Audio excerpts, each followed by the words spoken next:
the second deck. Also, you did sleep where you worked a lot of areas.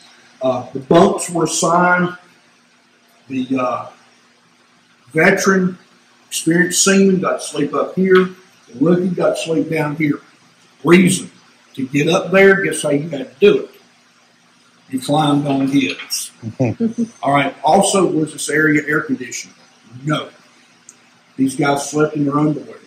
I asked one of the surviving crewmen, I asked him, I said, what did you do? He said, well, I would go in the shower and wet down to cool off. I would get in my bunk and go to sleep. Wake up 8 hours later, he'd still be soaking wet. Not from being wet from showers. Sweat. Yeah. So, and remember, the top temperature in the South Pacific is 98 degrees. Well, the low would be 98. I'm sorry. The low was 98. Like I said, city at sea. This is the, in the blueprints, it's called a water closet. In Navy terminology, it is called the head. And you can see right over here, you can look right in there, that's where they did their business. Some joker would take water toilet paper. Remember I said everybody smoked back in those days? He would take toilet paper, wad it up, light it on fire, and then float it down the trough while everybody was sitting there. I asked one of them one time, I said, what was the toilet paper like? He said, take a piece of sandpaper and wipe with it. And that's exactly what he told me. It was one ply, and he said it was rough. It was government issue.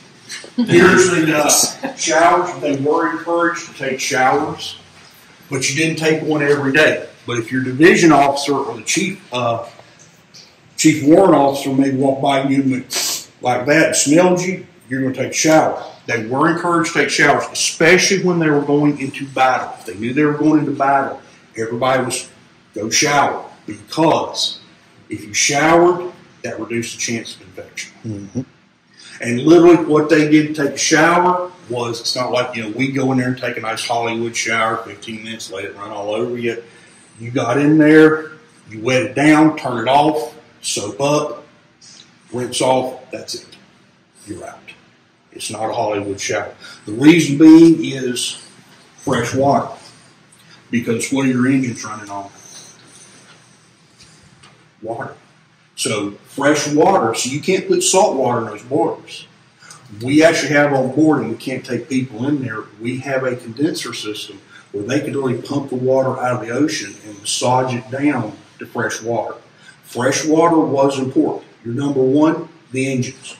This was, if they had to conserve fresh water, they could shut these off. Crews going to stink for a while until they could replenish their fresh water reserve. The chief engineer liked to keep so many X thousand gallons of fresh water on reserve in case he needed it. So they needed the fresh water for engines to cook with. Okay, this was not on the important list. Power the ship. This is actually electrical wiring.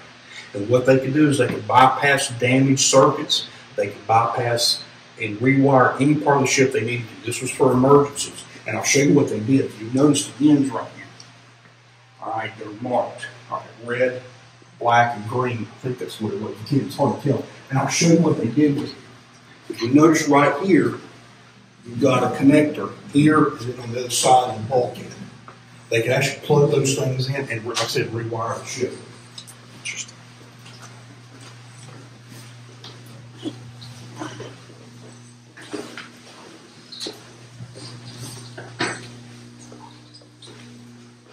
I like to stop and point this out, even though we can't go in there. This is the Chief Petty Officer's mess. This is where the Chief Petty Officers ate their meals.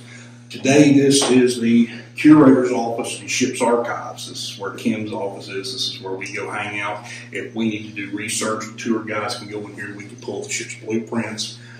Anything that we need to get our hands on to research, we can go in there and get it. And they've got tables for us to look at. There's a library back in there, all sorts of stuff. We should keep it locked.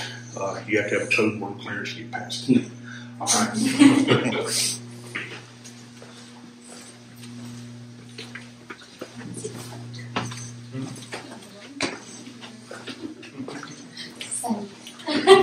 Do what? She said she wants to see the library.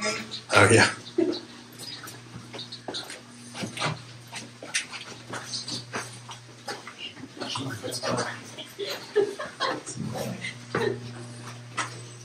All right, now, you guys bought the showboat tour.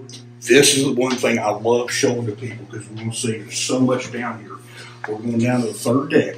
And what we're going to see, and I'm going to stand right here and show you, this is one of the areas I love going to. We're going here. We're going to see the machine shop. We're definitely going to see that. I want to show you, this is the main part of Battleship. I want you to see that. That's what you're paying to see. So you're going to see the projectile handling flats, the powder handling flat. I'm going to show you where the guns were actually fired from right here. Okay. There's something neat in the coding room I want you to see, and then damage control. There's some stuff in there I want you to see as well. That's original. The ship has been on here for 80 years. Out at sea, you don't have an advanced auto parts you can pull into. All right. If they needed a part and they didn't have it, they couldn't make it. I had a guy down here last spring, about this time last year, who worked in an engineering plant. He goes, we got that, we've got that, and it was the same thing. This stuff was actually put in here and the ship was built around it. But they could make just about anything they needed. And the tool issue room is right there behind you. This would have been a very busy area. And they, like I said, they had plans. They could draw up stuff. They could make just about anything they needed, especially when they were at sea. And they did carry the raw materials to make stuff. The different gauges of steel up to a certain point. But they could make stuff. Okay. Now, we're going down to one of my favorite areas right here. We're going down to main battery plot. This is where the guns were actually fired. It's going to get a little tight in there. And if some of the people taking the self-guided tour come up, I may have to move this on a little bit. But this is one area of the ship that this is where everybody says, where were the guns fired? I'm going to show you.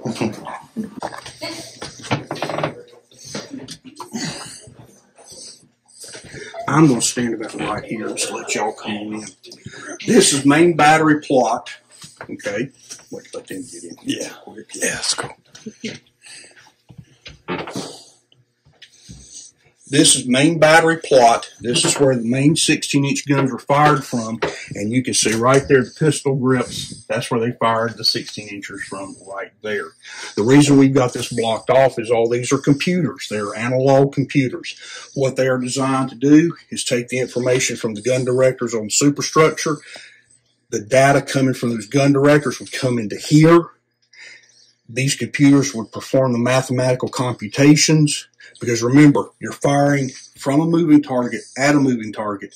And keep in mind, you've also got to take into consideration, if you're shooting 15 miles, the Earth is rotating. So the Coriolis effect. So all that's being computed in here, and then what would happen is from here, this information would get sent to the turrets to aim the turrets. And they would actually fire them from in here. Now, they would fire from in here if they were shooting at a land target. If they were shooting at another ship, they would use the gun director because they're actually looking at it. So they're firing from the gun director if they're shooting at a floating target. If they were shooting like at Iwo Jima, they'd be doing it from down here. And this is main battery plot. On the other side is secondary. The 5-inch guns, the 5 down the port side, the 5 down the starboard side, are being fired from on the other side of this compartment. Like I said, real neat area right here.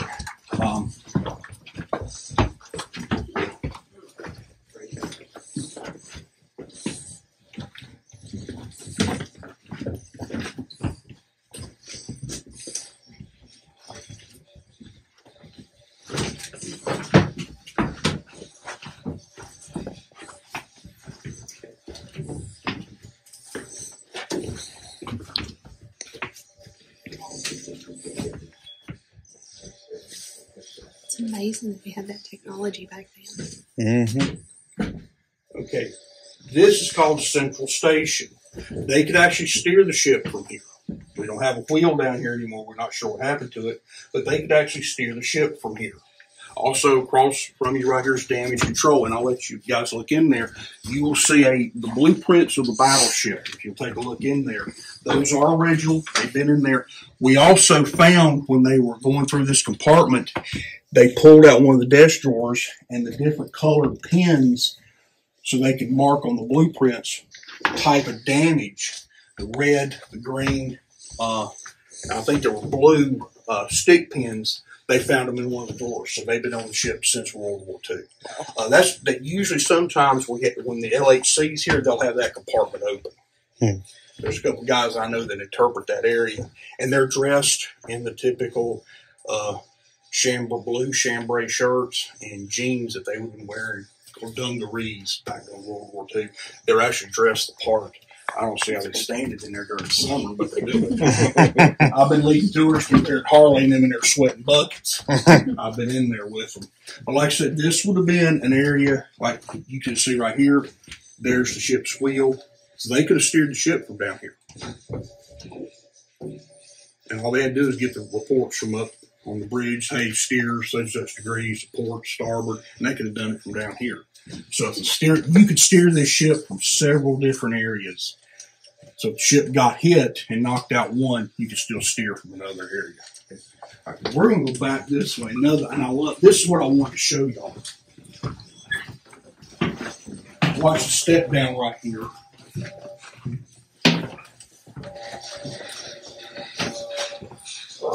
Central Communications. This space was manned 24 hours a day by a supervisor. An outgoing message from an officer was delivered here. This is the coding area. Okay. Now, if you look right in here, a couple things. You'll see the coding machine right over there. That is on the temporary loan from the National Security Agency. It was declassified in 2005. That's how long that machine's declassified. And what happened was, the guys that worked in there could only decode. If the machine broke, the guys out here could fix it. So what would happen is, if it broke, they had to come out. These guys had to go in, and you notice there looks like a shower curtain over here to the left. They pull that curtain because they didn't want these guys knowing how the machine did it. That way, if one of them got captured, one could not tell. They couldn't tell how it was. Also, if you notice back on the shelf, you see stuff that looks like it's wrapped in wax paper. Remember how they used to do the telegram for tape? That's the original tape. That's been on the shelf. Were interspersed with non-classified communications, making code breaking even more difficult for the enemy. A range of frequencies were used for fleet communications depending on the destination. Low frequencies for very long range.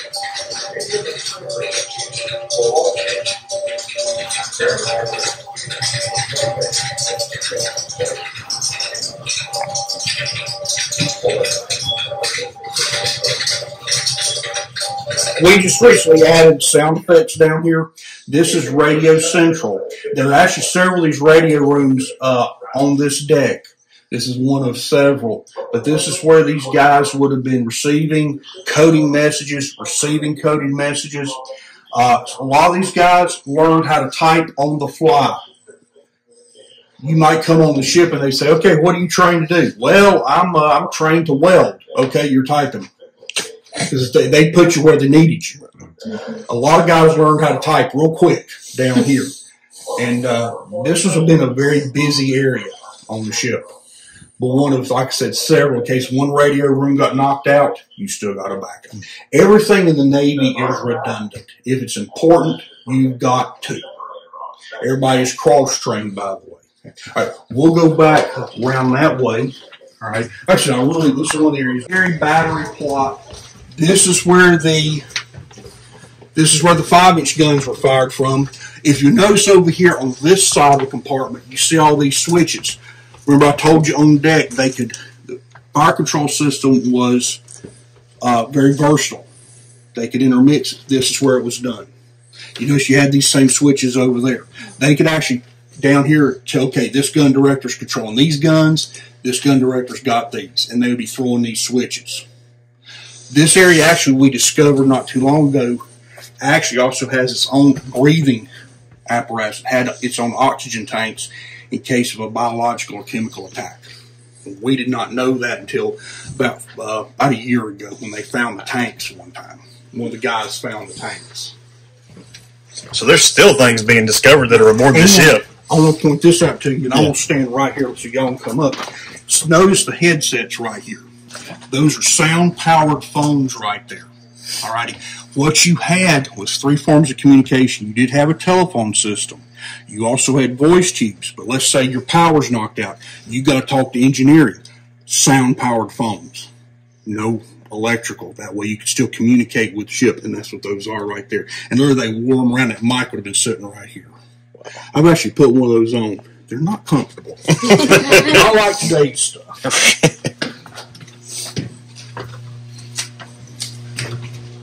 I know where you're at. Okay, that takes you down to the condenser. Okay, this is electrical distribution. This controlled all the electricity in the ship where it was being sent to. This goes to mount 5-inch mounts 2 and 4 right here to the powder handling room. Alrighty, so that kind of gives you an idea of where we are. If we go on through that direction, we got it blocked off because this is where the LHC has their stuff. We're going to go into number 2 gun turret right here. If you go through that hatch right there, you will go forward where the torpedo is. But it hit under the armor belt. But you can still see some of the weld marks where the repairs were made, where the deck actually buckled. The Japanese fired a Type 95 torpedo at us with a 900-pound charge of TNT. And it blew an 18 by 32 foot hole in our side. We never lost our position in the formation. The ship took on a 5-degree list. It was corrected in 10 minutes by our damage control parties. These levers right here that you see right here operate the void tanks. And what happens is they can pump water or fuel and switch it from tank to tank, therefore keeping the ship on an even keel. So that's why you see these stationed throughout down through here. And you see them on the other side as well. Okay. Now, this we're going into the lower shell handling flat of the number 2 gun turret. Okay. Now, this would not have been here. This was cut in by the memorial so we could take tours through. All right, and I'll show you where you're at right here. The picture is, like I said, I'm using one of the other notebooks. I'm going to show you guys where you're at right now. You're getting ready to go in right there. Okay. This is the equivalent of a 3-story building. 172 men operated this gun turret. 100 of them down here in the shell or powder handling flat. The rest of them up here. There were 14 in here. The way they got in, they didn't go in this way, because you notice how thick this is. Okay, they actually went in the bottom and came up, except for the gun house, which could have been accessed from the main deck. And there's a I'll show you the hatch when we get to number 2 or the number. You go to number 2 or number 3 gun house and see the hatch. Okay, but you're coming in right here. So we'll go in here real quick. This is one of the areas that I do Battleship. I do Battleship 1 in here. On this deck alone, now there's one of these above us. The upper flat, you're on the lower handling flat. There are approximately 200 shells in here. We carry 2 types, armor piercing and high capacity bombardment.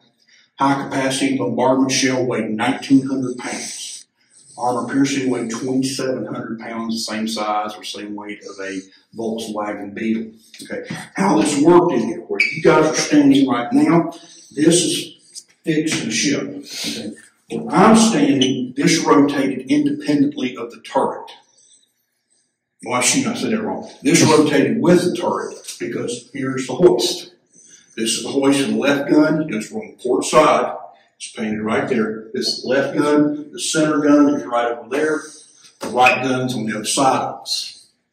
What they would do is they would slide these shells. This would have been polished steel. If you notice, you see the holes right here. Okay, this spindle right here, they could take and put and actually wrap a rope around it. This would have been turning too. They would actually wrap the rope around it and slide the shell to this side. They loaded the hoist from this side. So what was happening was that stayed fixed with the ship. This rotated with the turret. This rotated independently. In other words, the turret is going one way, this is going another. So they're feeding the shells in, and they're actually, like I said, loading them from this side. They can put 3 shells in the system going up to the gun. Now, let's say, okay, cease fire, you got 3 in the system. They could back them back down. These are expensive. They weren't going to just go ahead and leave them. They could back them back down if they needed to. This was a very labor-intensive area because these shells are heavy. They're extreme, like I said, 1,900 pounds and 2,700 pounds. These are actually practice projectiles. These are from the USS Iowa. No, New Jersey. These came to us from the USS New Jersey when she was decommissioned. So those are Iowa-class shells. The difference is our 16-inch guns are 16-inch 45 caliber. The Iowas carried 16-inch 50 caliber. Okay. Now we're going to go around this area right here. Like I said, 14 men would have been working in here. Okay. This is the ladder, by the way. There's more of these, trust me, going up in the superstructure. But this hatch takes you up to the upper. Same thing down up there that you're seeing here. Okay. Now, we cut this in to take the tours. We're in the number 2 gun turret right now. We've got one thing that the other 2 turrets don't have, number 1 and number 3. We've got an extra deck because we set up one. So we've got a mezzanine deck, and that's what we're going down to.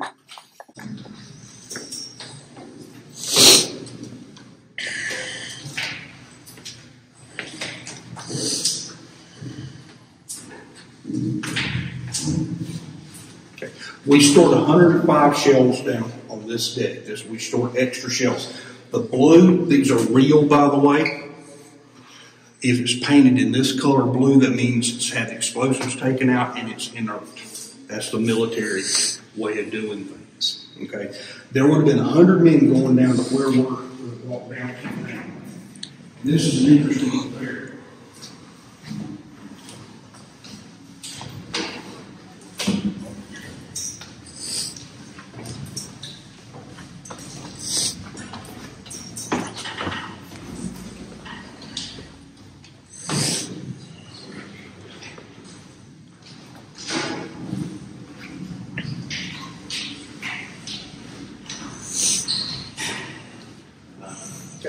Like I said, 100 men work down here. Okay. First of all, everything you see painted in the bulkhead, this is original to the ship. All the memorial did was when we opened up this space, they painted around on this. The guys did this so you would not get disoriented down here, which is very easy to do. This is the aft. Okay. Forward to that direction. The gun's actually pointed that way. Alrighty. This told which way the gun was pointing. Got the different degrees marked all the way around. The powder bags were made of silk. They weighed 90 pounds apiece. This is called a scuttle. It's coming from the powder magazine on the other side of it. Very heavily armored. You notice all fire. This is a sprinkler system. These were full of water. The powder bags were made of silk and they were sewn together. If one of them broke, they could take the powder bag very quickly, boosh, fill it with water. Now the nitrocellulose is inert. It's not going to be a hazard. Also, they did have the sprinkler systems. Also, a lot of things down here are not electric. A spark down here could ruin your day real quick. So everything here, this was operating on the other side. They told it when they were ready. It was manual. Also, I'll show you in a minute, a lot of things are brass down here. Brass does not conduct sparks, and that's why it was brass. Okay. So what we're getting ready to do is we're getting ready to go through what's called the angular zone. If something bad happened in here, this zone was designed to protect the powder magazine on the other side. So it didn't take out the ship. So that's why you got this gap right here. By the way, how did they, not what you came down, this is what they would be using. All right. So we're going to go through here the angular zone.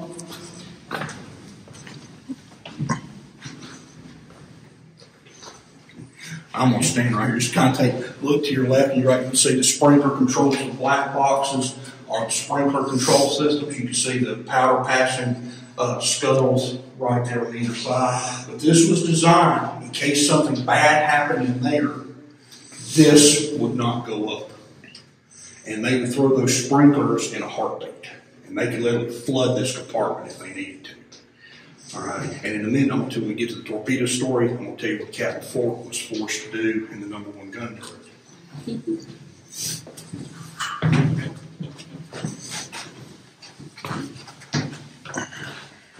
This is the powder handling flat, one of many.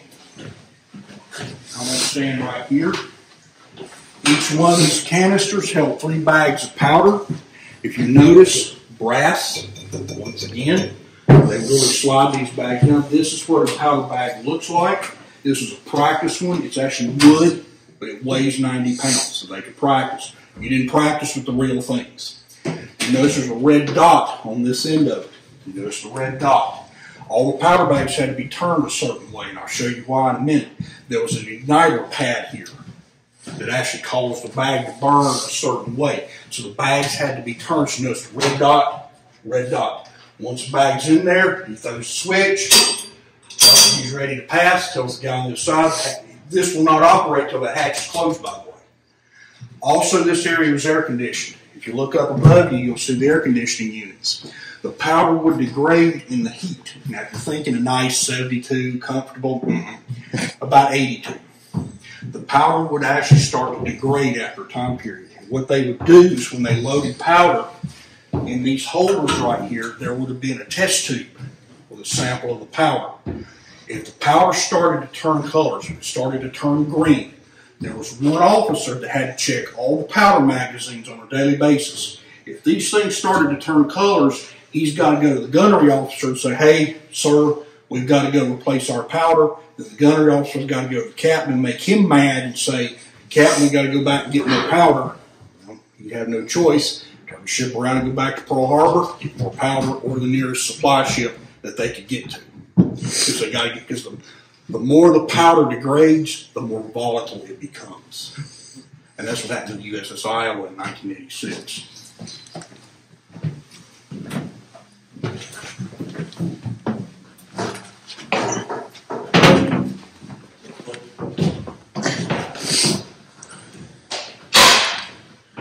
Once again, another powder handler. They also had a gravity-fed lift system. So if the electrical system went out, they did have a gravity feed system right there that they could actually send the powder up. This is a typical load right here. 16-inch shell, 6 powder bags to fire 1 shell. They could reload the 16-inch guns. They could get off a shot every 30 seconds. Right there. Red dot right there. This is the powder hoist for the center gun, the number 2 gun turret.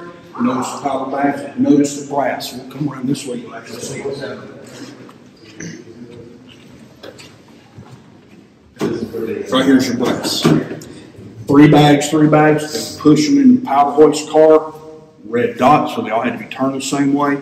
Once they're in, up they go to the gun house. And this is the hoist operator right here. You'd be sitting in there. So if you're claustrophobic, this was not your spot. Now, I want to show you something. You notice right here, you got knobby. They can actually transfer shells from one turret to another one using this. Right, you'll notice one thing. See that hatch right there? All right. You see what's called the knee knocker coming up to it? The lower down we go, the higher those get. That's because of flooding. So in case of damage, the higher those go, the better they can control the flooding. The higher up in the ship we go, the lower those get. Okay? And you notice we've got, for tour purposes, we've got them cut out right here so you can walk right through. Otherwise, literally, you're doing like this. And I have done that. You go home real sore. They're doing the mic.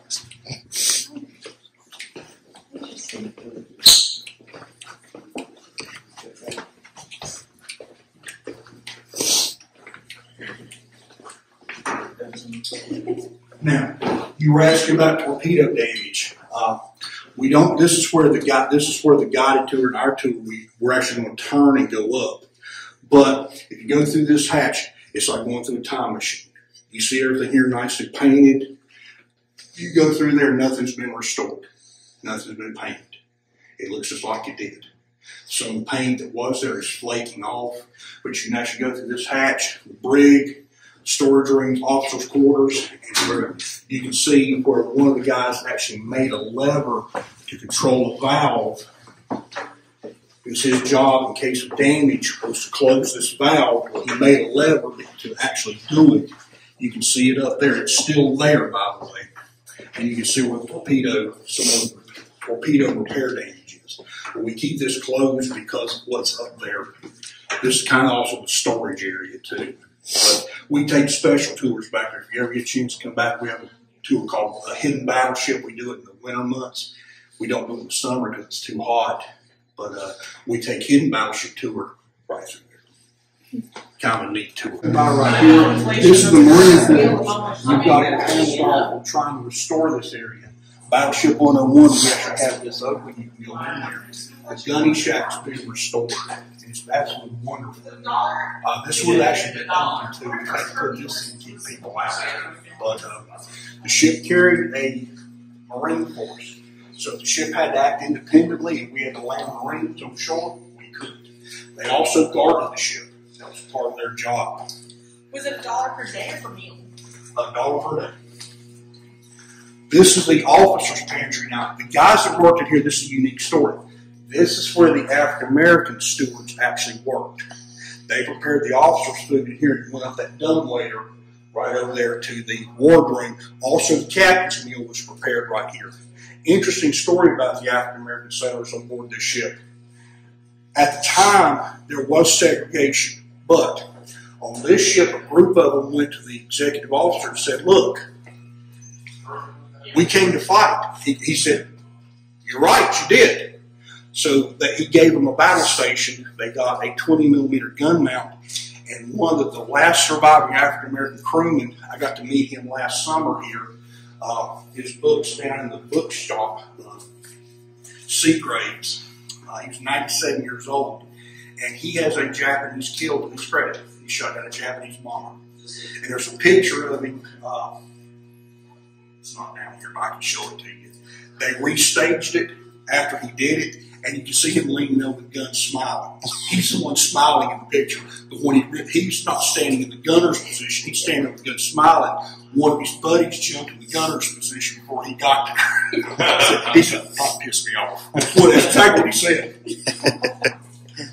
But before the end of the war, the ship was fully integrated. And then the U.S. military integrated in 1947. So before the end of the war, they were like, okay, hey, I don't care what color your skin is. If you do the job, you're going to do it. So that's what they adopted. A lot of this is new. She has just recently done all this. This, like I said, this was the officer's pantry right here. This is where, like I said, the officer's food was prepared. Go ahead. Okay, now we're going through another, back to kind of where we started originally.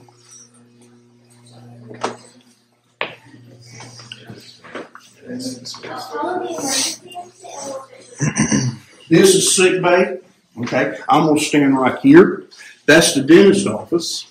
Okay, and I'll go and take a look at that. It has been restored.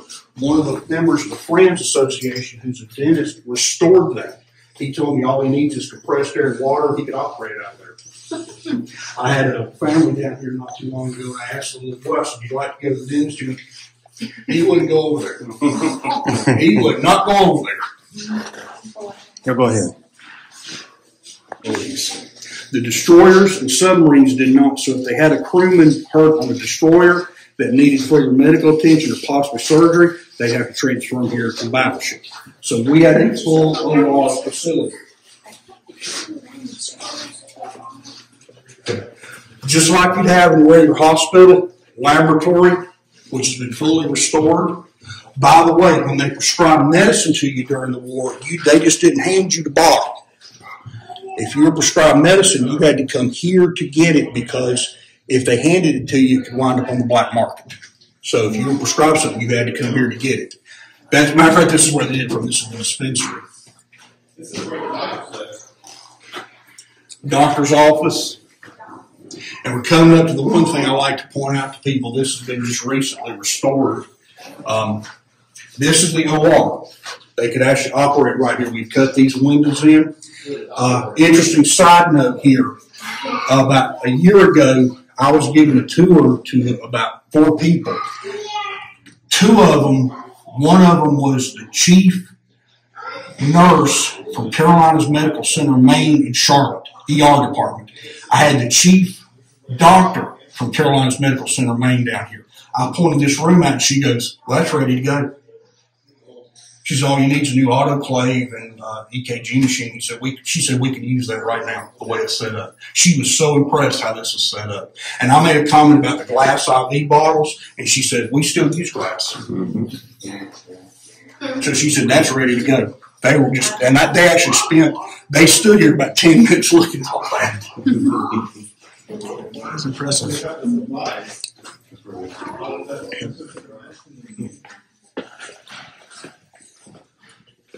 Okay, this is ICU hatch coming out right there from the operating room. You notice the racks here are a little bit different to keep somebody from rolling out.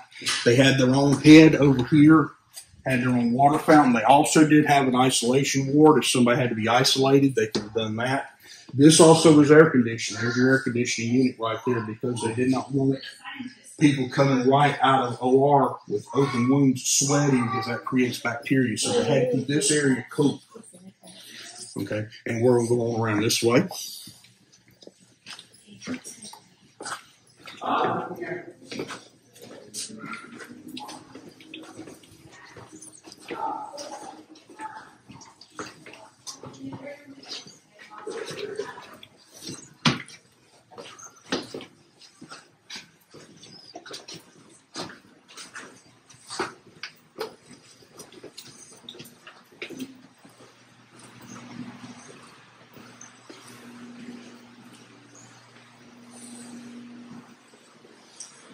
This is the ward officer's mess pantry.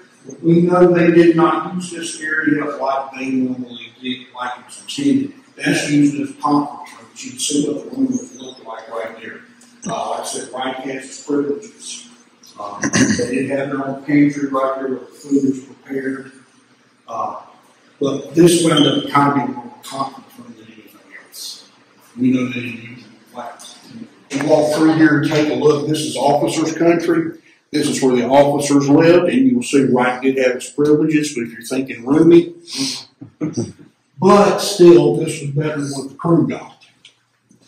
So Wright did have its privileges. We have restored a lot of this. A lot of this is authentic artifacts that you see that have been on the ship. Some has been donated to the ship, but you can see, you know, Wright did have its privileges, but if you're looking for roomy,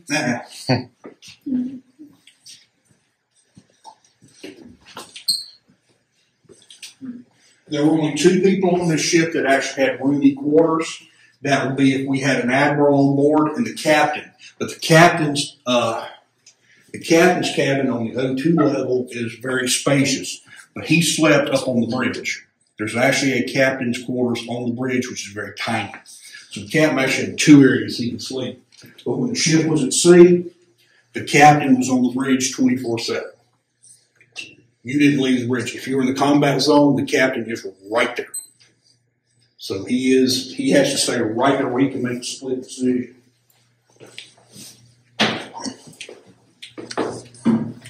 If you had an admiral on board, this is the admiral's staff. This is where the admiral's staff would have been located. If we did not have an admiral on board, the ship's staff would relocate in there. But if an admiral moved on board, admirals have their staff. Like I said, rank has its privileges. This is where the admiral's staff would have been.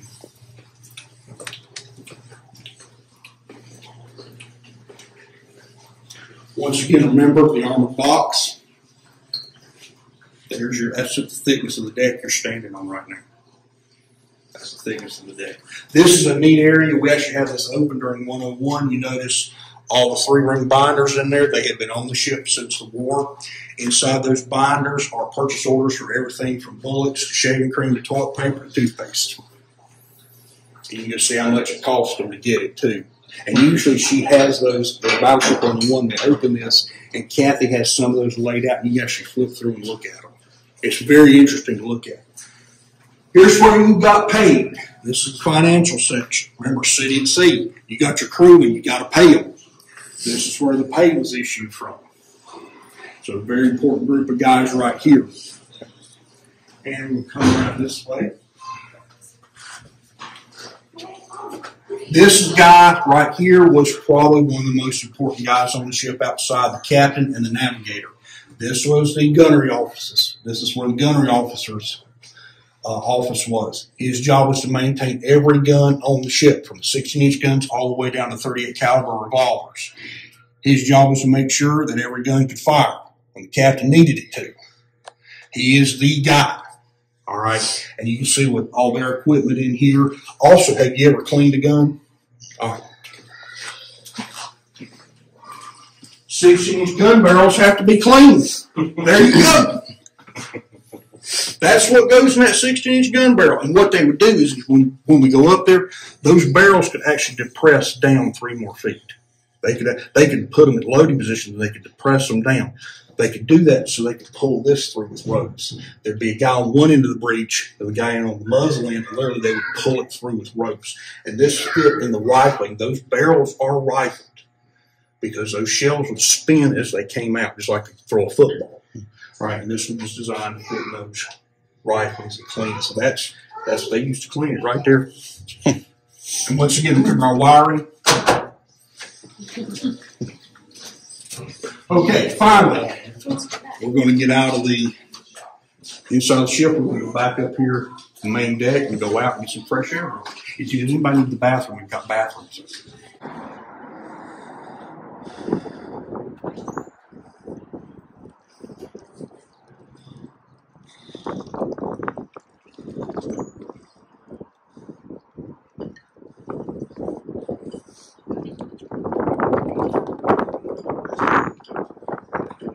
We're standing about the spot where the torpedo actually hit the ship. It would have hit under the armor belt in this area right in here. It would have hit. You can't actually see where it hit because like we pumped out the coffer dam. We tried to spot it while it was still pumped out while they were working on the hull. We still couldn't see it. The repair work was there. Here's what happened that day. Japanese submarine I-19 under the command of Captain Kanishi. He surfaces, flashing the pops his periscope up. He sees the aircraft carrier Wasp in his periscope. It's filling his periscope. He can't miss. He's got an American aircraft carrier, the #1 target, right there. He's filling his periscope from one end to the other. He fires 6 torpedoes. 3 of them hit the Wasp. Okay. Now, here's the interesting part of the story. He doesn't see us. He doesn't see the aircraft carrier Hornet. We were escorting the Hornet. This is the same aircraft carrier that launched the Doolittle raid. Okay? It's business Pensacola. I'll tell you about that in a second. He fires, like I said, 6 of them. 2 of the torpedoes missed the Wasp. The USS O'Brien, which was a destroyer, makes a course turn to follow us and turns right into one of them. Blows the bow right off the boat. Massive loss of life. She sinks, being towed back to Pearl Harbor. The torpedo runs its full distance. This torpedo, though, this is the Wasp, runs underneath USS Lansdowne. Well, the Lansdowne radios, torpedo headed your way. Where? I didn't say. Runs under the Mustang, torpedo headed your way. Well, they're up there on the bridge looking. Now, the ship was not at battle stations. We had just executed a course turn. The torpedo was almost at its full running length, its full distance, when it slams into us right in this area. A 200-foot geyser of water went straight up in the air, came crashing down this deck, washed the man right overboard, and he's dead. Alrighty, here's the damage area right there. That's a 200-foot hole. Remember I showed you the armor belt? That's the reason I stopped. Right there it is.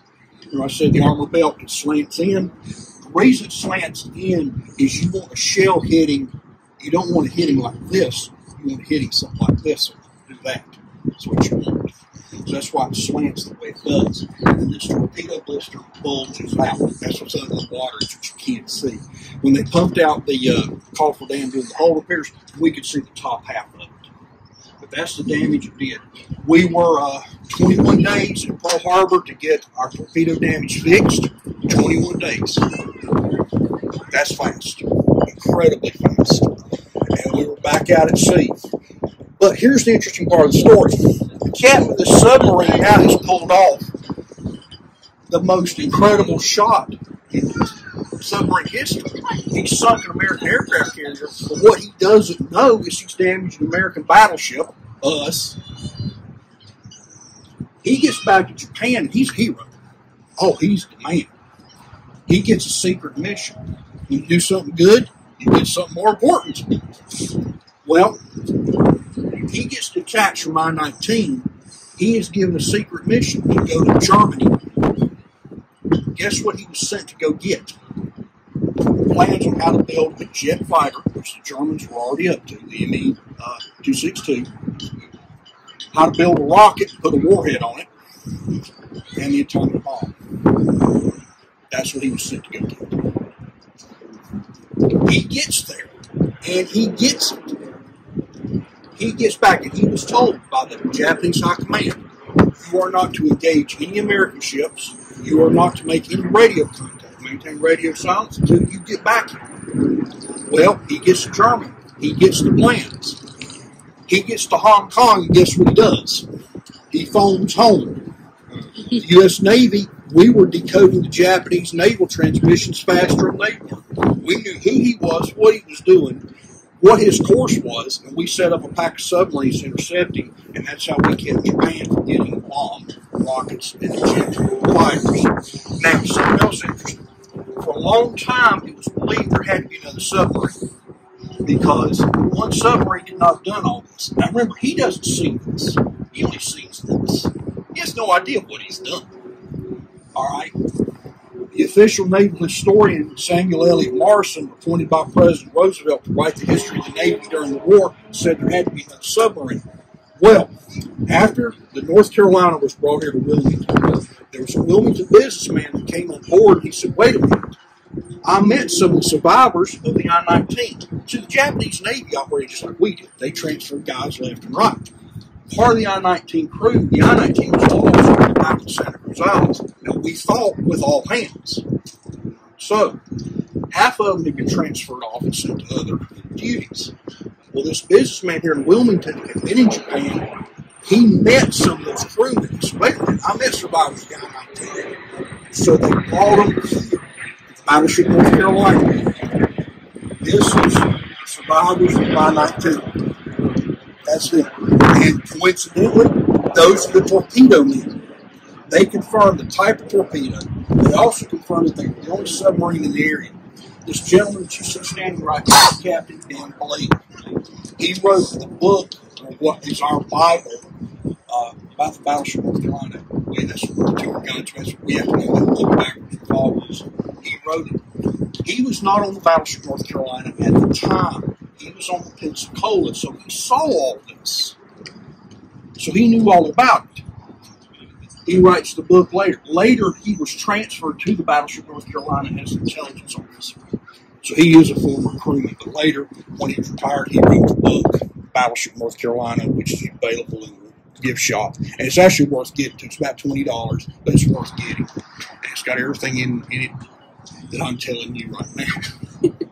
Like I said, this is where about in this area is where the torpedo would hit. Captain Fort did order the magazines. Remember where we were just a few minutes ago? He did order those flooded. But he got an initial report that said there was smoke in the magazines. Now, in the Navy, you don't take the first report. You always take the second. Luckily, for a lot of those guys, he waited to take the second one, because if he'd taken the first one, he'd have flooded those magazines, which would have killed a lot of guys. And you might sit there and ask, well, would he be court-martialed and thrown in prison? His primary job is to save this ship. So by flooding that magazine, he would be perfectly within his rights to do so. He would have killed a lot of guys, and nothing would have happened to him, because his job would have been to save the ship. But he didn't. He waited. What it really was water hitting a steam pipe, which created steam. But he did, after it was evacuated, he did partially flood the magazines to protect them, just in case. It was a smart move at this point. We're going up forward right here, and we've got some good Kodak moments right here.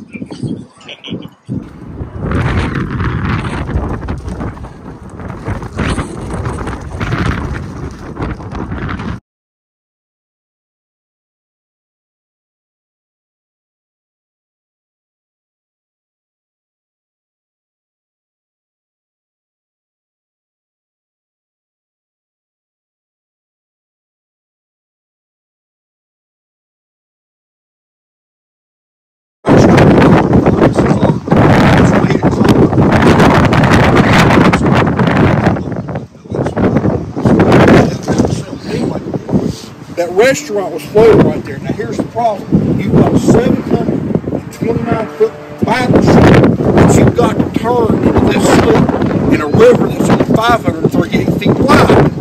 Well, they had a plan. The tow commander, they worked it all out. Well, as luck would have it, a current came down the Cape Fear River and caused a problem. The ship's stern, literally, as they're turning it, rams into Fergus's Ark. There's a picture of our stern up against Fergus's Ark like this. It didn't sink it. Fergus's Ark is still afloat today. It's down in Tampa, Florida. It just turned 100. And it has a purple heart band on the side of it. It says, hit by USS North Carolina in the date. The owner at the time, that's the office building. It's not a restaurant, it's an office building. But at the time it was a floating restaurant. The guy sued for $25,000. He got his money. Because it wasn't that. And they had a plan. Coast Guard later with the game. So walk around, and I do, after we're done, y'all know that route, walk around. You don't have to do the whole thing, but you can walk around the ship. It's free. It goes all the way around. Starts at the business center. You see it goes all the way around.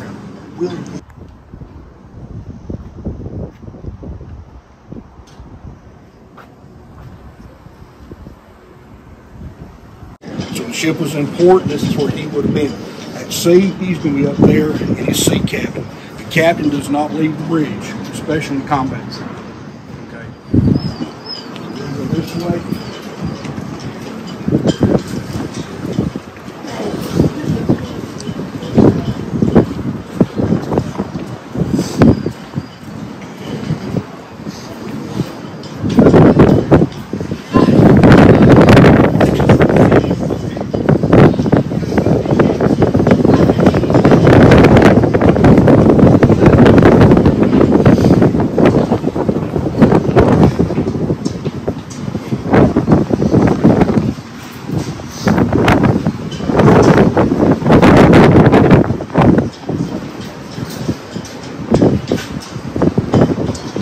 This is the Admiral's cabin right here. This is the Admiral's cabin. We had an Admiral on board. This is where he would be. And it's very spacious. It has got its own pantry, all the shower. It's got here. Like I said, right at its crew. The Admiral got everything. There's a meeting going on in there right now. Some of the tour guys are having a meeting in there. That's usually where we're having meetings. I think they're training right now. If I hadn't had kids, I'd probably run in there. But this is original team decking. This was not replaced. That's exposed to weather out there. This was not. So this is original team decking. So I want to bring you guys to see this. This is what you made your thing here. That's what this is.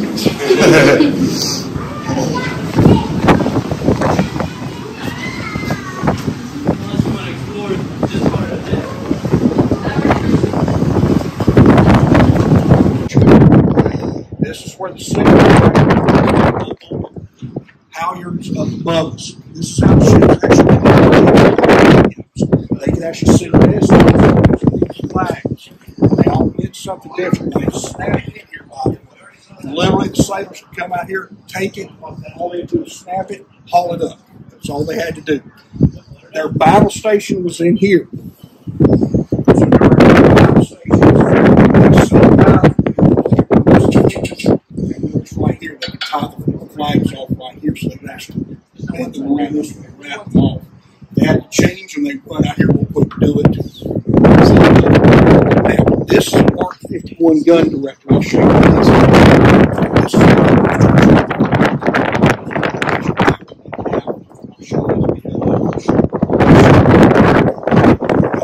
This is this one.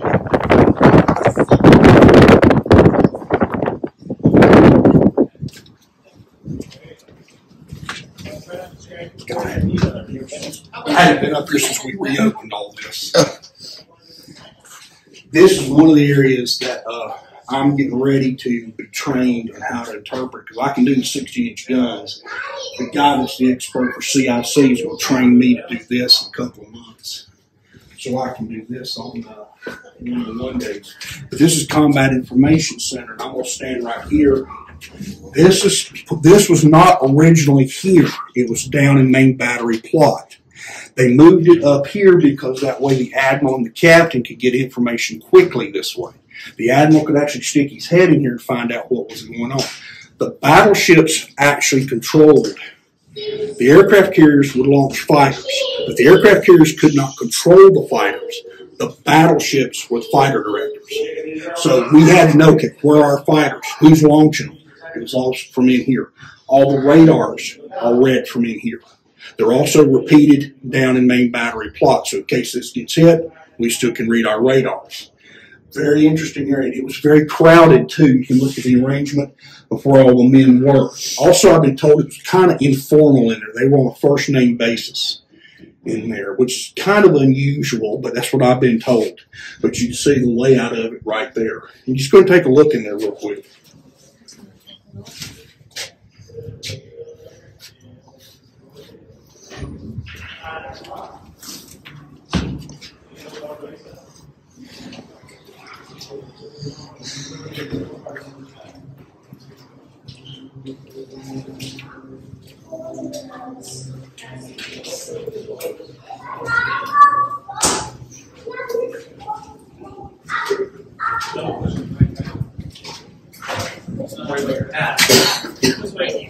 No, this ladder doesn't lead that.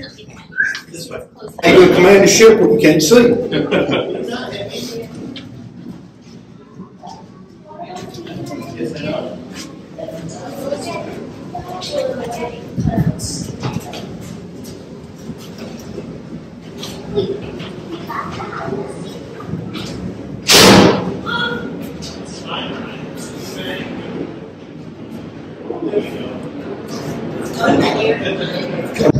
First of all, magnetic compass, it's not here.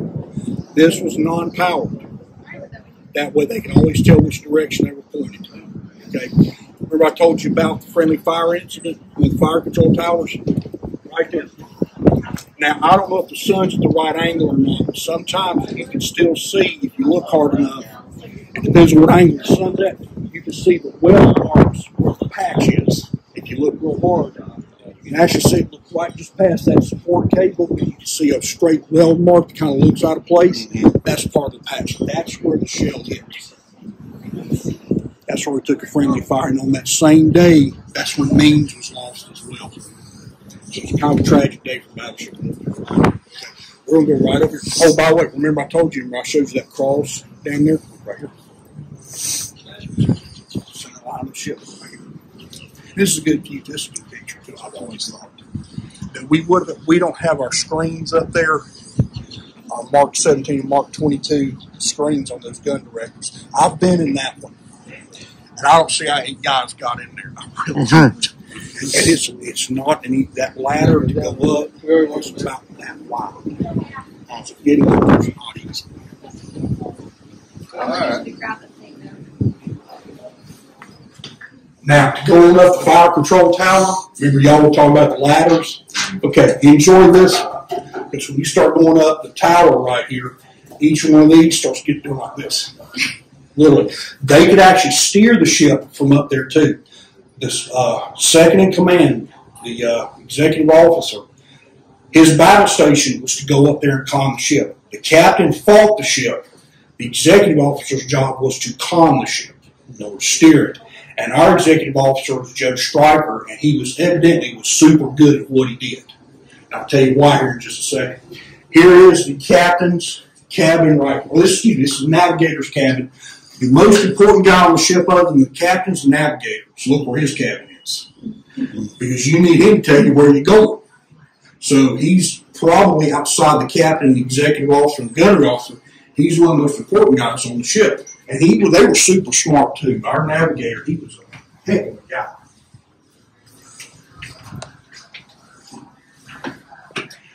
Remember I told you, I showed you the captain's import cabin?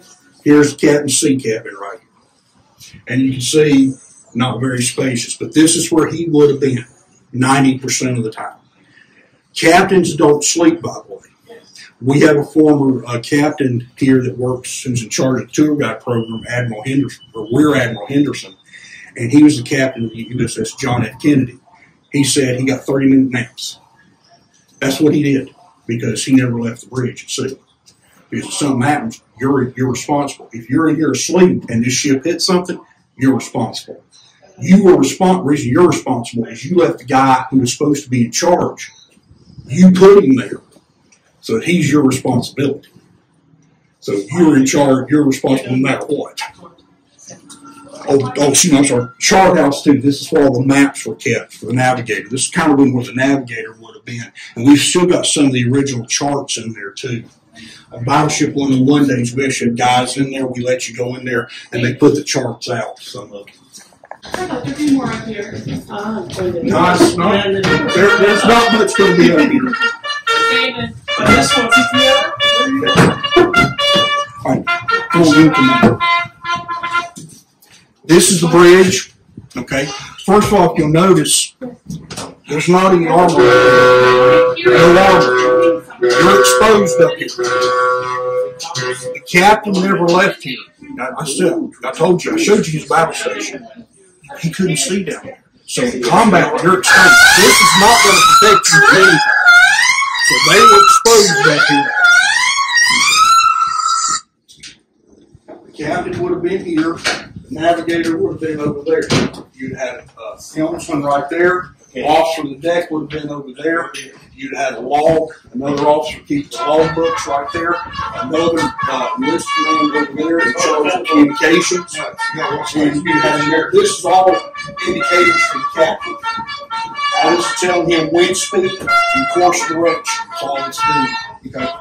They had another one of these up above us where the executive officer would go in combat. So they could steer the ship here. They could steer it up top. Another level up. Remember, I also showed you when we went through the rudders, they could steer from the rudders. They could also steer from Central Station as well. So the ship could be steered from several different areas in case this got hit. So they still had it. One thing that separated us from the Japanese and the Germans and the Italian navies were these things right here. These are called Selsons. The Germans, Japanese, and the Italians, when they steered their ships, it was by cables. Okay? These are Selsons. What this literally is, this is early fly-by-wire. So that's what happens when you turn this wheel. This converted it into electrical signal that went down to the rudders. We actually had to hide this because this was our super secret thing during World War II. There is a picture of this bridge that they took before the war. And you see the area's manned. But if you look at the bottom of the picture, you see a guy manning the wheel right here. And you see a white blob right here in the picture. They had to block this out because this was top secret. Themselves. So that's a piece of equipment right there that's very highly advanced. That's what separated us from everybody else. That's why our ships could maneuver faster than theirs.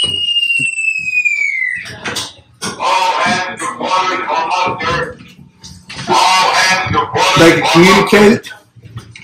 Sound power telephones. They could communicate with every compartment of the ship right here. This is the armored tube. This is for all the wiring going up to the fire control tower. It's coming down this way. This is armored.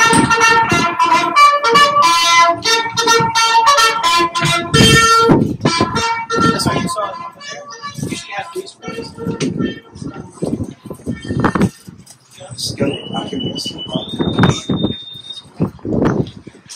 No, I'm sorry. Y'all was like, where's she going? I want to show you. I want to show you where the executive officer came. Okay. Right here, look at you see that platform I'm pointing at right here? Railing on it. All right. That is what we call Striker's Bridge. That's where the executive officer will calm the ship or combat. There is a wheelhouse up there. The reason that platform was built, if you look at the USS Washington and the USS North Carolina, Washington didn't have that. The USS North Carolina and the Washington were exact clones of each other. The reason that got built on us instead of Washington was Joe Stryker was drinking buddies with the Yard Commander, Carl Hartman. Joe Stryker was an expert ship handler. Pick up a man overboard when they were in port to delivering crewmen from shore leave back to the ship.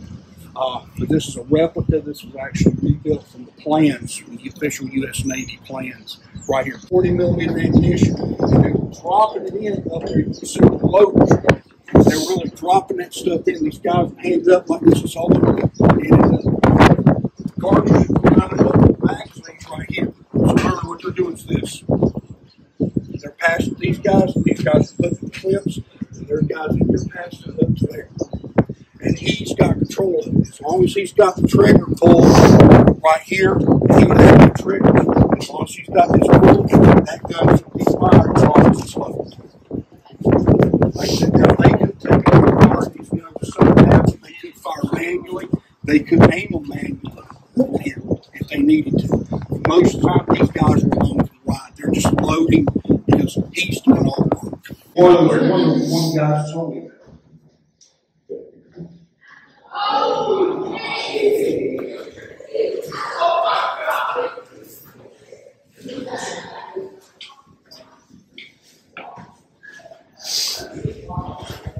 Gun rooms and the gun being prepared to fire.